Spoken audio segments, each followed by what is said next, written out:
Welcome back to the Metal Exchange. This is Chris here with Justin, and for the second week in a row, we're having another conversation with a very special guest. We have Olaf Thorsen of Labyrinth and Vision Divine, and Shining Black as well, joining us. And last time we met with Olaf, we spoke about the beginnings of Vision Divine and their first album, and now we're going to talk about the beginnings of Labyrinth and their first album, No Limits, which we spoke about earlier this week. But Olaf, thank you for joining us. We really appreciate having you back, and welcome back. Good to have you. Hi, everybody. Justin, Chris, it's a pleasure being with you, and thanks for the invitation. Thank you so much for joining us. We're going to take a little trip back in time as we go back over 25 years to the Labyrinth debut album. I cannot believe it's been over 25 years since this album came out. It must, in certain ways, it feels like yesterday for us. I hope you can say the same. Yeah, absolutely. Don't say 25 years. I suffer when I think it is for real 25 years. Time goes by. Absolutely. So I guess we're going to get things kicked off with just where did the idea for Labyrinth begin, and kind of just talk about the formation of the band and how you got to getting all the band members together, and then going into the process of going into a studio and recording this first album. Well, it's a very long story, as you probably can imagine. I will try to make it short. We were a bunch of teenagers having fun in a garage, playing the rock star dudes, without having any idea about what the future would have how would have been. I don't know. We were just having fun. Back then, before No Limits, we were a three pieces band. I was guitar and vocals. We had a drummer and a bass player. That was all. And our music was pretty much different from what you know nowadays. We were Sepultura and Creator-like, so that's where we come from. Oh, then yeah, the thrash side of things, huh? I never liked. We were playing a sort of back then. If you remember, if you're old enough, you may remember that the label of the genre was called techno trash. So we were playing something like that. It was trash, a bit more technical. Nowadays, they would surely add the progressive label on it. But back then, it was called techno trash. It was very fast, very aggressive. We were already going very melodic anyway in our music. But especially for live, I didn't enjoy having to play and sing. So that's how we started looking for a singer. And actually, I was expecting someone more aggressive, but this blonde guy with curly hair entered the studio and entered the room, and he applied, like, okay, I can come and give it a try. I would like to. And it was Mr. Fabiolione. So the moment he sang, he opened his mouth, I knew he was the singer. And I say, okay, we have a problem because this guy is really good. And at the same time, I knew our music was going to change because his voice was completely different. And that's very quick. It's long in time. But then we immediately started working to the songs which we put in our first demo, the Midnight Resistance. And when Midnight Resistance was simply sent to some labels for fun, we actually recorded the demo, deciding to disband right after. So we recorded the demo and then we say goodbye because we were playing, we were very young, no money, and playing, living in different cities. So just to meet and do everything, it was very, very complicated, very expensive. then I received this telephone call. There was no email. I got this telephone call from Andreas Reisnauer. Those who are into the business might remember the guy from Metal Blade Records. But back then, he was still at Massacre. And he really he told me, I really dig the demo, and I would like to have it released as an album. But we didn't like the idea. Yeah, we didn't like the idea. We know it was a demo. We didn't take it too seriously. And we said, okay, no, we're gonna go first with, we want to write new music for a new album. And the band was, anyway, to be rebuilt. We still were the same members, but, we needed to focus a bit more. And so we decided, anyway, for the first album, having no experience, we decided to sign for an Italian label, which is a label from the best talent scout we ever had in Italy, Maurizio Chiarello from Underground Symphony. And, with a small label, such a great guy, we had total freedom. We could do anything we wanted. And we've always been like that. We never liked someone to tell us what to do. And Maurizio was the best guy. He said, do whatever you want. I like what you play. I like what you sent me. And so we recorded Piece of Time, the first EP. And in the same shift, we recorded also No Limits, the full album.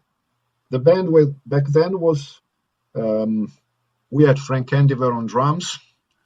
We had a different bass player, was Andrea Bartoletti. We had, of course, me and Andrea on guitars.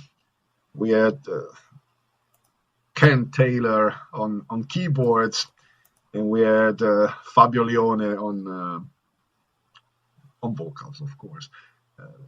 Maybe later you will want to know how and why we chose the stage names. That's another funny story, but that was so it is top of the list of questions, actually. Yeah, it will come. It's all part of this. No, I just wanted to specify something which is unbelievable nowadays. But we actually entered the studio alone.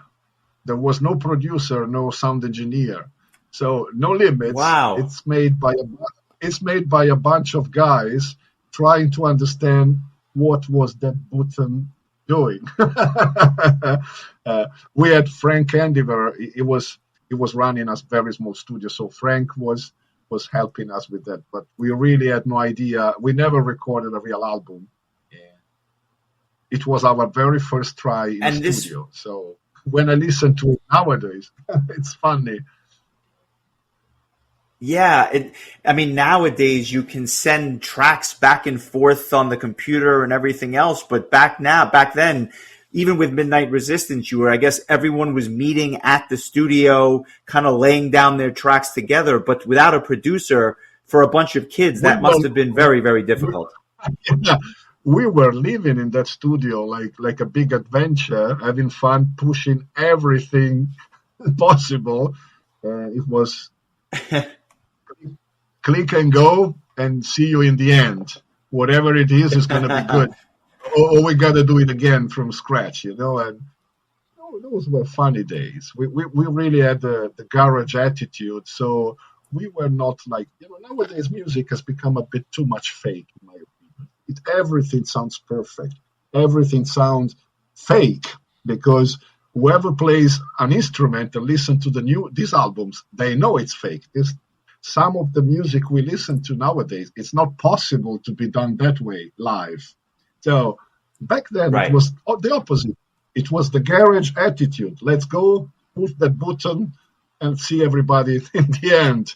Then we had the post-production. I did all the keyboards or some funny sound. I was playing with my multi-effect Digitech, and I was saying, this sounds good.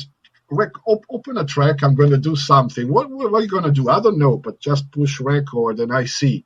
And that's how we recorded at the very end, the outro of No Limits. It was a nice sound on the Digitech, And when we recorded "Looking For," it was not a song. There was no idea. Fabio had some idea, was about to sing on that. We had to add some lyric randomly. And yeah, but it was complete fun. That's great. I'm curious, how did you meet the other members of the band before you got together to record the album? Yeah, well, as I told you, we were a three pieces band, and the first thing I wanted was to find a singer because I really didn't like, and I was the only guitar. I was playing rhythm guitars, solos, singing. That was too much of a rock star for me. I mean, I don't like that. Everything was on me. And I said, okay, I want a singer. Before we could find a singer, we anyway replaced the drummer. Our old drummer, Federico Cecchini, he played in some other bands later. Now I don't remember. But he was the typical thrash metal drummer, double kick. And he said we were becoming too complicated, too melodic, and too complete. We were starting to have odd tempos and 7 on 8, 11 on 10. And then they say, I don't understand the things. I'm going to quit. And that's when Frank Handiver, so we first had a new drummer, that's Frank. Andrea was our best player. And the other Andrea joined us a bit later. So even before finding the singer, we were with a new drummer and with a second guitar player. Because again, when I was playing live as a trio, that's cool if you are Motorhead. That's cool if you are Venom. But if you want to play something more technical, and you need more instruments on stage, simply. So we found the very, very different sound. Yeah. Did you, well, you think of something. Yeah, go. Did you go into the studio with all the songs kind of written and kind of mapped out, or did you go in there with a bunch of ideas and just kind of experiment with everything, including the mix? No. Back then we were a band rehearsing like 5 days per week. So when we entered the studio, all the songs were in our head. Then, right after we recorded the thing, we had some time to play with some special effects or keyboards or something like that. But as I told you, those were the garage days. There was no way to enter the studio without having any idea because you couldn't make it. There was the metronome saying tick, tick, tick, tick, 1, 2, 3, 4, and you had to play it to the end. So what was interesting to me is that when I was going back to the album, again, this is an album that we've listened to countless times over the years. But what I noticed was that it's very, very keyboard driven. The keyboards are very high up in the mix, and even the drums are very high up in the mix, and your guitars are a little bit more understated, where on Return to Heaven Denied, obviously the guitars would be higher up in the mix. Was that a decision you did on purpose, or was that just kind of the way it worked out? No. I tell you what happened. Those were the early years when the digital started not replacing, but being put together with analog. And as I told you, we were alone in the studio. So with that album, we found out that the digital sounds much louder than the analog. It's killing the frequencies of the analog guitars and bass and drums. The drums on No Limits are real drums. Frank actually played, but they were the first Alesis D7 triggers. So the real drums were processed into digital form. That's why they sound so powerful. They were actually sounding cool. We were loving those drums. But then in the mix, we realized keyboards and drums, digital sound was killing the analog. We were too young. We had no experience, and we couldn't change it anymore. And you know what? Not only us, but everybody back then was not so obsessed with the sound, with the quality. There's plenty of albums back then with let's say a bad production, which we all enjoy. I remember a band from the United States. You remember there's a band from the United States was called Holy Terror. Yep. Yeah. And I love them. There's almost a charm to it. Yeah. Yeah. It's when I listen to, like I mentioned Holy Terror because it's the first band that I can recall with a very horrible production, but still nowadays when I listen to them, I like it. And I wouldn't ever want them to remix or re-record it. Leave everything into the time it belongs. Don't change it. It's horrible. If you ask me, have you ever thought about redoing it? Yeah, but we will never do it because it would be horrible. It would sound better, but it would be horrible.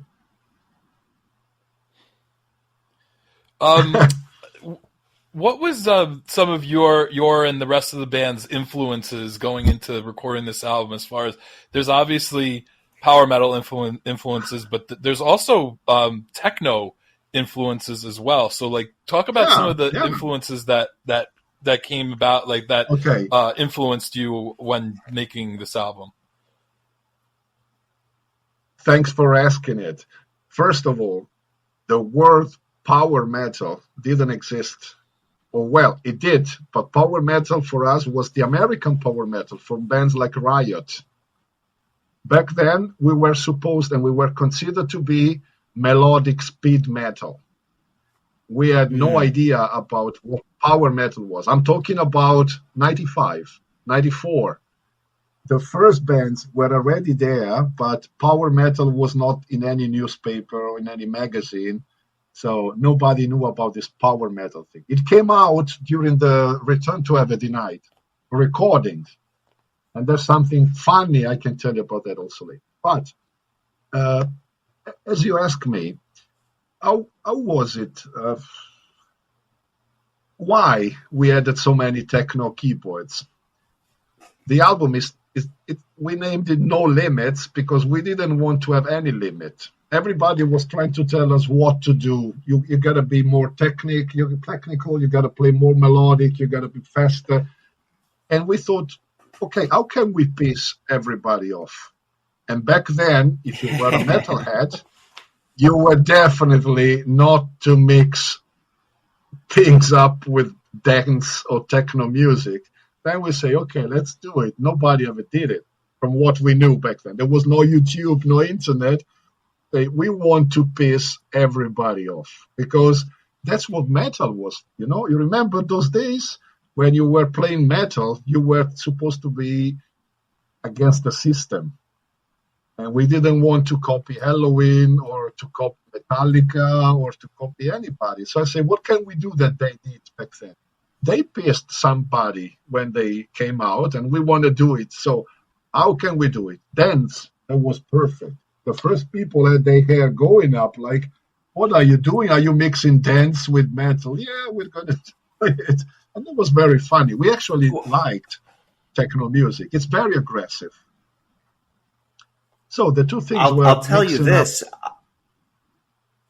I had a lot of friends that loved techno music, and they were not metal fans, right? These were guys that they would go to the club and they would listen to their techno. I played, and this, I'm going back to when I was much younger, but around 2000, 2001, and I played them Vertigo from this album. Yeah.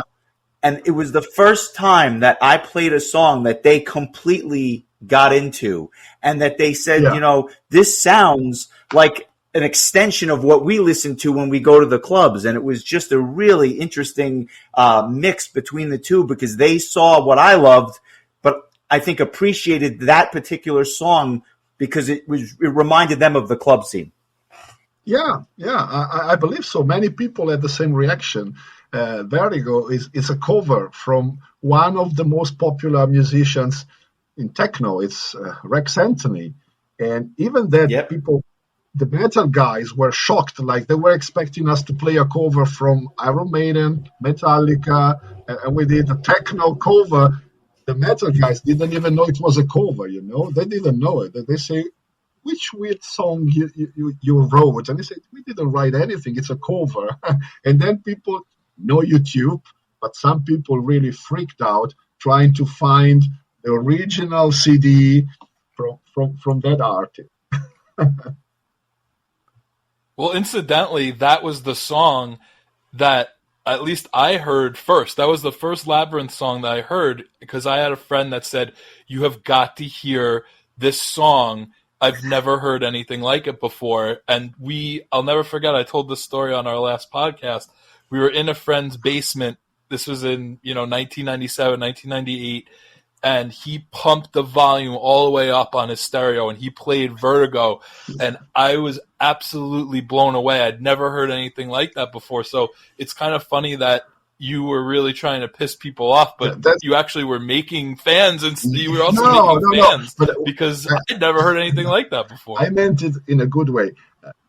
As I said, right. Heavy metal and rock in general has always meant transgression, being transgressive. And if you adapt to a genre and you copycat what others are doing, you're not being transgressive. There's no transgression in that. So we say we must find a way to piss people off. If we want people to talk about us, they must be angry about us. We didn't expect people to like it that much. But then we were like, okay, now what do we do? And Ken Taylor would leave the band after this album, right? Because I think more than any other release by Labyrinth, this had the techno feel that you moved away from after this album, but he seemed to be one of the driving forces behind it. Well, not actually. Of course, it was very important. Ken Taylor's real name is Luca Contini, and after that, he wrote many important disco dance hits for the music in the music market. So if people want to have fun and go search for that, they will find it was a disco musician, more melodic than the techno, but still a very good one in there. We were very friends with him, and the thing happened naturally. When people say why you didn't follow with that, I tell you what. One thing is to make such a big surprise and shock people. Another thing would have been to repeat it and risk it to be repetitive, which our history after 25 years shows we never wanted to repeat ourselves. Maybe it's the biggest mistake we ever done. Maybe we would have got our spot higher, but we never liked the idea of repeating it. We would have lost the first album. The meaning was to piss people off. The second one, if we did it the same, it would have been like, okay, we had success. Now let's size the opportunity and keep on doing what people like. And we wanted to piss people off again, so we say, okay, let's change and let's do something different. But before I die, I will probably release some demo version of Return to Heaven Denied with the same keyboard style we had in No Limits, because we originally tried, and I was one of the first in the band really saying it doesn't work. It's exactly what people expected, and it cannot work. So we accepted and we changed. I think that as we come up on 25 years for that album, maybe a good time to release some of those demos. And I can tell you the first song we tried in that style, No Limit style, was New Horizons. I have a New Horizons version, and you can hear still the beat and the feel. It's still there. We could have used the keyboards that way, but we didn't feel like anymore. I was telling Chris when we recorded the podcast on No Limits, I said there were sections of Midnight Resistance that actually remind me of New Horizons. So it's funny you mentioned that because I can actually hear parallels between those two songs. Absolutely, absolutely. One day I will probably upload something for the fun of people listening to it, those who are still interested. That's great. So tell us about these stage names that you used, because this was something that we've been talking about for a very long time. Where do we come up with names like Joe Terry and Ken Taylor? Okay. Please.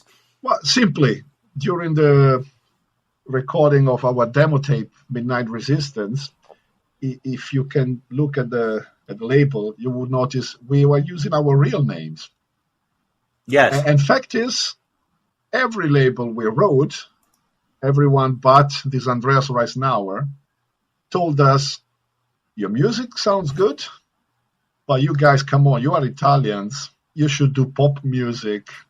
You cannot play metal. Italians don't play metal. And every label was like, good music, guys, but sorry, cannot work. And this Andreas liked the band. He wanted to release the band, but he as well told us, let's see what to do with your names because, you're Italians. And there was this big problem back then. Now, I know nowadays it sounds crazy because Labyrinth, Rhapsody, but we're talking like 4, 5 years before that happened. And really, right. No chance. I tell you, like, everybody, your music is good, but sorry, you are Italians. Basically, not in these terms, but I mean, they put it a bit sweeter, but that was the taste of the letters we were receiving. So, okay, we were in the studio already going for Piece of Time, the EP. And we were supposed to release it like, with real names. But then we were mentioning this and we say, right away in the studio, five seconds, choose one name. And then it was Frank Candiver. Okay, choose another name. Anders Rain. Choose another name. And then Chris Breeze. We laughed so much about, why you choose Breeze? What? That's why Breeze? Amazing. Because it was farting. That's why it was Breeze. He was the one farting. Right? that you want to know the secret behind the names.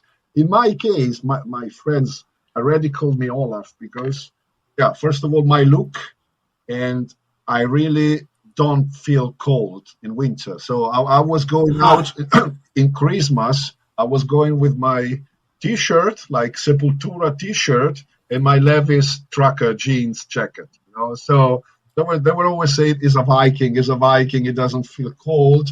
Olaf, I was already like Olaf the Viking, then Thor, Olaf Thor, because I was a bit resembling, and then the son of Thor is Thorsen. Then they say, okay, Olaf the son of Thor, and they were, okay, we call you like Olaf Thorsen, and that's how we were going. Oh, that's great. Yeah, and then since the demo was just a demo, there was no internet, nobody could know. The agreement with Maurizio, the guy from Underground, they say, I'm going to present you without saying where you're from, like an international band. And that's how it worked. We had right away, just with the album was not even released yet, and we got our contract with Taichiko Records. It was a major label in Japan, and we jumped in the charts. We've been in the top. I think we jumped from 6th position to 2nd position for 6 months in a row, and even magazines from Italy, they were calling us. We were having those back telephone calls interview, and they were trying to speak English to me, and and they were saying, in your biography is not mentioned where you guys are from. So where are you from? And I said, well, I'm from Scandinavia. One is from the States. One is from Norway. And it was like mysterious. I have some friends from the Italian magazines. Still nowadays, they are hating me because they couldn't speak good English and they were really struggling to have the interview. and I was playing with them. Sometimes they were asking a question. I say it again, please. Didn't understand. I just wanted to ask you. And then the bubble exploded. I mean, when we started touring, they saw us speaking Italian. It's a secret. What was the reason that Fabio didn't stick around with Labyrinth after this album? Was it because he joined Rhapsody, or did you want to have him stay with the band? Well, actually, he joined Rhapsody after having left the band. And the reasons are very childish to be explained nowadays. I mean, once we are mature and men, we were too young, and these No Limits shook things in a way we were not expecting. So we really said, what do we do now? And he started to receive invitation from other bands, and we started having offers from labels, big labels. As it happened then, we eventually signed to Metal Blade. And, we were 20 years old, 21, 22. We had no manager. We had no one. And the Maurizio, the talent scout who found us, had to sell us right away during No Limits, because No Limits was going too good. He didn't have the money to print all the copies it was asked for. So he says, guys, I am sorry, but I got to sell you. People are offering good money, and we're going to share the money. It's been the only, and by far, the only and honest guy we ever met. He said, we're going to share the money, but like Japan asked in one day, like 10,000 more copies. And he said, I don't have the money for 10,000 copies. I can't do that. And that's why Digit, a big label from Italy, specialized in dance music, stepped in and started printing and releasing the copies and everything. That's how the business started. In all this, we got crushed. Nobody was taking care of us, It was all a money thing, contract thing. Things were getting bigger. Things were already expecting a new album. And some of us just had a fight, That's always happened. And we just quit. To us, it was not a big deal. It was a great singer, but we were a garage band. We're going to find another one, as we did, and good luck to everybody. And so right. Yeah, it's weird. And you guys were working together a couple of years later anyway, so it wasn't really like hard feeling. It was a cat fight. It was nothing big. It was. I don't even remember the reason why, But when you're 20, you're very proud. Someone someone say a word you didn't like it. The other one goes with the F word, and then nuclear war starts, and then everybody. There's no telephone. There was no cellular back then. No email. No way. So you had to wait for the day after or 2 days after about it. So things went. Then he left. His plan was to go back to Athena, his previous band. And then he had this offer to go and join this band Rhapsody. He got offered some money, and we never saw money back then. So he said, why not? I'm going to do that. And then that's how he did it. Well, to be fair, me and Justin didn't get along that well in the 90s either. So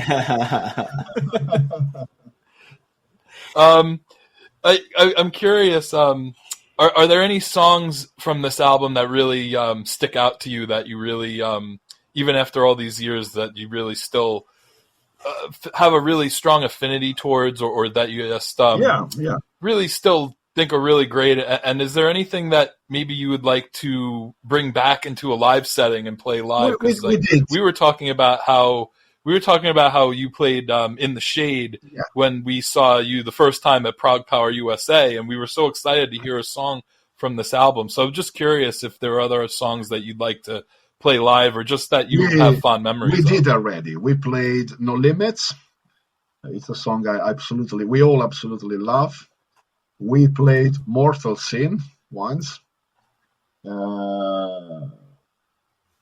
What else? Time Has Gone. Time Has Come. Time Has Come. Yeah, that's another song we played every now and then. And then we also played many times, not recently, but we often played also Miles Away from the EP. Nice. So it's an album we love. In fact, when you play them live together with Return to Heaven Denied, we notice the difference. So we cannot really put the two albums together. We can play one or two songs, but no more. But we always did. And once I remember we wanted to play Vertigo, but it sounds so trash metal nowadays. When you play live with with the good sound you have nowadays, it's not possible. We laugh up. I could just picture the mosh pit just opening. Yeah, as soon but as that the song fact starts is playing. that we would probably end laughing on stage after 30 seconds.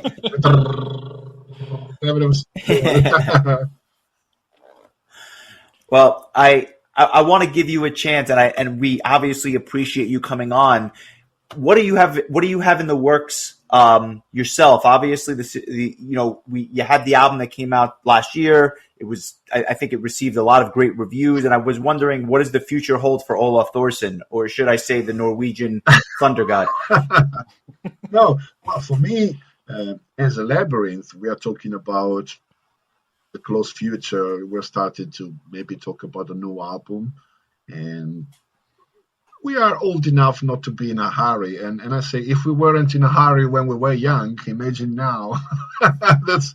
It's going to be when it's the right time, when we have the right song. We are mentioning that for this new one, we really want to go back to the rehearsal room, and we want to shut the computer down off, and we want to do it, the songwriting. We want to go in a rehearsal room, press record on something, and just see what comes. We want to try to have more fun that way, because we are pretty sick about the computer and digital. Of course, it's easy, it's fast, it's quick, but it's not there. It's not there. It's not a song. You write small pieces day after day. It sounds good, but I know it's not there. It's not natural anymore. So right, we want to do this. We are starting to talk about renting a rehearsal room and do it the old style. Then, of course, the computer sooner or later will be part of the process, but not the first part. That's what we think. Then, personally, with Vision Divine, I'm in this very moment, I'm busy with the songwriting of the new album. It will be out by the end of the year, I think. With autumn, winter 2023, or maybe early 2024, which is more likely to me. The label doesn't know, but I know. But anyway, our secret. We won't spoil that for them. It's okay. And yeah, I'm working on that. I also have.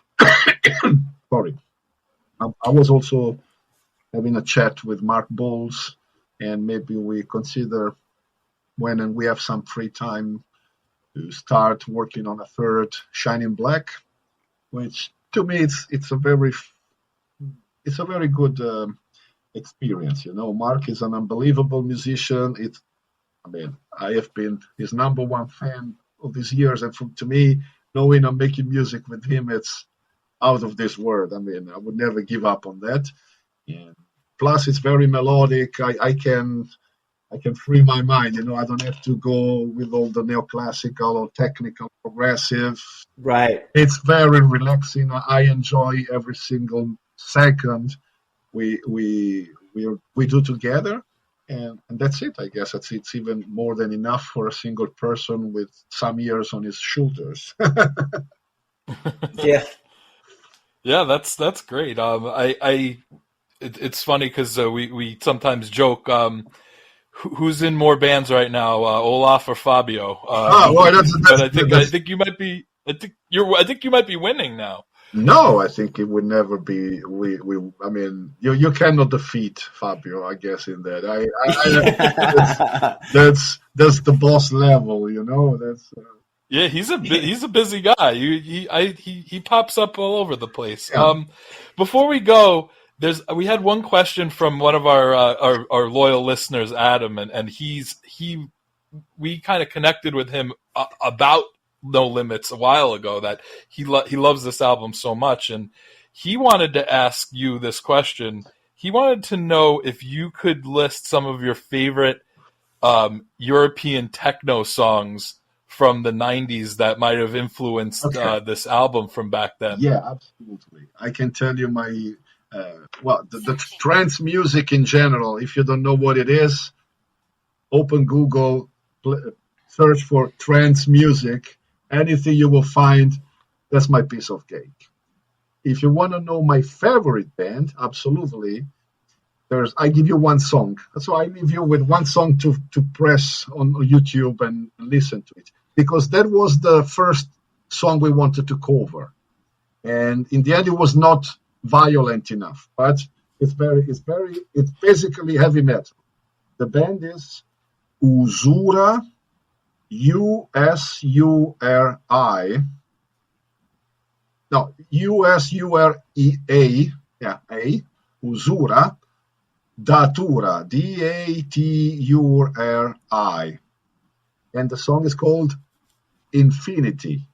When you listen to that, I can promise you it's like a lost song from No Limits. I think we might have to post that this week for Labyrinth week. It sounds very 90s. I mean, the sound is, of course, it's the typical dance techno, but that song was unbelievable. Yes, it has a very melodic refrain, chorus, and originally we wanted to cover that, but it was sounding too similar to the song we already wrote, so we chose Vertigo in the end. Nice. I'm going to give that a listen this week, and I'll even post it on our social media because I want other people to hear that as well. So thank you to Adam for the question, and thank you for opening up my mind, because I guarantee you I would have never listened to this song but for this conversation. So thank you. You're more than welcome. With that being said, we wish you nothing but the best. We thank you for the time. And thank you for taking this little trip down memory lane. And as we talked about the beginning days of Labyrinth, and we can look forward to new music from both Labyrinth and Vision Divine in the not so distant future. Thank you very much, guys. Always a pleasure talking with you, and my best wishes to everyone listening to us. And stay safe. I hope things are better in the States as they are here. So I remember the first time we talked, things were not exactly. We're in a better place now, but we can always hope for better tomorrow. That's what I can say about that. Oh, it's still there, so still safe. And thank you very much for this fun evening. Have a good day. Thank you, sir. Cheers. Bye-bye. Thanks, Olaf. Appreciate it.